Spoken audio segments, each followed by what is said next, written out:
The Irish Ghost Story of Mary Culhane. Now, wouldn't you know it? It was just a year or two ago when John Culhane came home late for supper. Well, as soon as he walked inside, his daughter Mary could see something terrible, awful bad had happened to him. And so she went running up to him as quickly as she could, and she said, "Father, something terrible, awful bad's happened to you. Tell me all about it." Oh, her father. He slumped into the wee chair that was in the hallway. His face was as pale as a ghost. He looked up at her with poor, pitiful eyes, and he said, "Mary, I've had the worst day of me life, I have. And it all started when I took that shortcut home to the graveyard." Oh, Father, did you see a dead, smelling, rotted corpse? Is that why you had such a bad day? No, I didn't see a darn thing, but right there, in the middle of the graveyard, was a freshly dug grave. Well, wouldn't you know it, the curiosity, the cat, nipped me on the nose, it did, and I knelt down to peer and to see if I could see what was inside. Well, wouldn't you know it, I laid me shillelagh, me favourite walking stick, right by that freshly dug grave. I peered down into that grave. Oh, Father, that's when you saw the dead, smelly, rotten. I didn't see a darn thing, and it made me so mad. I stood up and I left, and I forgot my shillelagh, my favourite walking stick, is in the graveyard. I'm sure somebody's gonna come in the middle of the night and steal it away. Father. Yes? Are you telling me you're making such a fuss because your shillelagh, your favourite walking stick, is in the graveyard? Is that what you're telling me, Father? Well, yes. Well, Father, I'll go get it for you. And before John Culhane had a chance to say, "Mary, don't you go into that graveyard because something terrible, awful bad's going to happen to you," she was down the dusty, dirty path and standing before the iron gates that led to the graveyard. The moon was the only light shining on the grounds, and she placed her hand on the iron knob and opened the gate. Just a wee bit. And she opened it all the way up, and she went into that graveyard. And wouldn't you know it, right there in the middle of the cemetery was that freshly dug grave, and her father's shillelagh right where he had laid it. Well, wouldn't you know it, the curiosity, the cat, nipped her on the nose too, and she decided to peer deep down inside that graveyard to see what was down there. And as she did, she peered as far...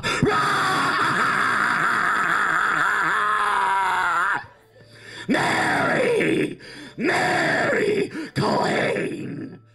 Well, out of the pits of that freshly dug grave, pulled out itself, was a dead, smelly, rotted corpse. The flesh was falling off the bone, it was. Roaches were coming out of the eye sockets. Oh, maggots were coming out of the mouth. And oh, you don't even want to know what was coming out of the nose. It was green, yellow, chunky, slimy. Oh, it was really bad. And that old dead smelly thing grabbed onto her ankle and said, "Mary, Mary Culhane, take me up the hill." She looked down at that dead, smelly, rotted corpse, and she said, "I'll be doing no such thing." He squeezed her ankle again. "If you don't take me, you don't want to know what I'm gonna do to you." Well, if you put it that way, I'll be glad to. And that dead, smelly thing pulled itself up onto her back, roaches crawling on her neck, maggots getting in between her blouse and her skin. Oh, that skin continued to fall off the bone. It did onto the ground. He swung his arm around her neck and said, "Now, go." And so she did. She went to the top of that hill, she did, and the dead smelly thing pointed its bony fingers, flesh falling off right and left, and said, "Take me to the first house." And she said, "Well, I'll be glad to." And she started to walk on the porch of the first house. "No, no, no!" And he squeezed the neck. "The next house. Take me to the next house." "Well, I wish you'd make up your mind. You're stage." "I said take me." And so she did. She started to walk onto the front porch of the second house, and he squeezed her neck and said, "No, take me to the third house." "Well, I'll take you to the third house, but then I'm getting out of here." And so she went to that third house as quickly as she could. She went on the steps, and she started to place that thing on the porch she did, and he squeezed her neck and said, "No, take me inside." "Well, I can't take you inside. It's the middle of the night and the door's locked." "Try it." She tried it, and you know what? It was open, and she walked inside. And that dead smelly thing pointed over to the dining room table and said, "Now, take me there." And she looked at him, and she walked over to the table. She pulled out the chair. He slid down her back and crawled onto the chair. And then he said, "Now, make me a bowl of oatmeal." "Make you a bowl of what? You're a dead smelly thing. You can't." "I said, make me a bowl of oatmeal." And she said, "Well, if you put it that way, I'll be glad to." So she went into that kitchen and she made that bowl of oatmeal. She placed it in front of me. Said, "Now, pour yourself a bowl." "No, I don't." "I said, pour it." "All right." And so she did. And she started to sit down at the table and said, "No, now, take me upstairs." "What do you mean, take you upstairs? You said..." "I said, take me upstairs." "If you put it that way, I'll be glad to." And so they climbed the stairs. And when they came to the landing, in the hallway there was a wee door open, and she could see 3 young boys, each one asleep in its own bed. That dead smelly thing slid down her back, crawled in front of her, and into the boys' room. And then it drug itself up onto the first bed. The little boy, he was sound asleep. And that dead smelly thing pulled out a cup out of its pocket. And then he took his long, sharp claw and sliced the boy's throat, and blood came gushing out and poured into the bowl. And the boy's life force went away, and he turned as white as a sheet, and he stopped breathing. And that dead smelly thing did the same thing to the second and third boy, each time their life force leaving their bodies. And then it crawled back to Mary Culhane, slid onto her back, and said, "Now, take me downstairs." "Oh," she said, "oh, I'll be glad to." She looked back at the boys, and her heart, it sank and hurt, it did. She took that dead smelly thing back to the dining room table. He sat at his chair, and he poured the blood into his oatmeal and stirred it with his bony fingers.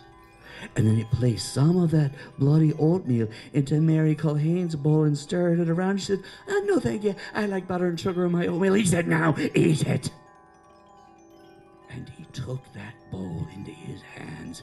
He raised it up to his mouth, and he ate it. Now, Mary Culhane, being the smart girl that she was, well, she had a handkerchief in her pocket, she did, and she placed all of that bloody oatmeal into the handkerchief and back into her pocket, so that the dead, smelly, rotted corpse was none the wiser. And when he finished his oatmeal, he said, "Now, take me home." "Oh, that I will be glad to." He climbed back onto her back, he did, and they started. They passed by the wee steps. Was there nothing we could have done to save the 3 little boys? Yes, there was. You could have placed some of the bloody oatmeal back into their lives, and they would have come back to life, but it's too late now. Now get me back to the graveyard. And so she started. Well, they passed by a wee field there were 3 piles of stones that happened to belong to the parents of the 3 dead boys. The old dead smelly thing squeezed her neck for a moment and said, "Stop. See that field?" "Oh, yes, I see it." "Well, under each one of those piles of stones is a fortune in gold. But only the dead know that." And for the first time the whole night, Mary Culhane started to fear for her own life. Well, she knew she had to do something. She started down the path, but, oh, all of a sudden in the distance, she could hear,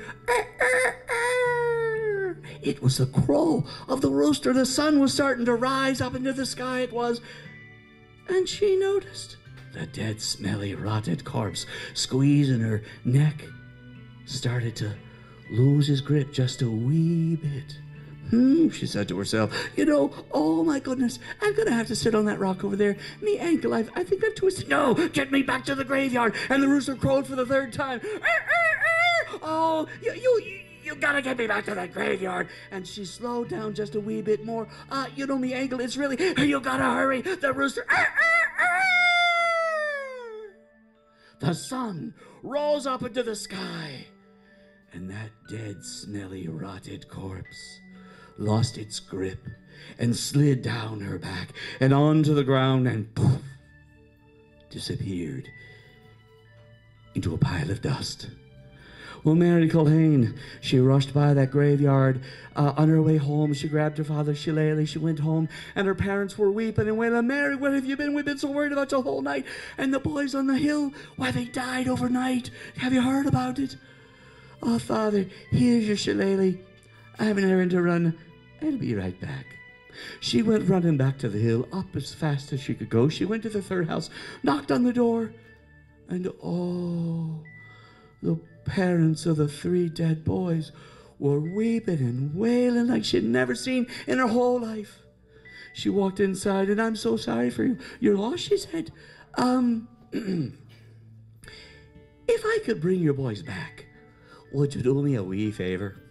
Oh, the father said, "We would do anything to bring our boys back, but it's too late. Nothing can be done." "I'm not so sure about that."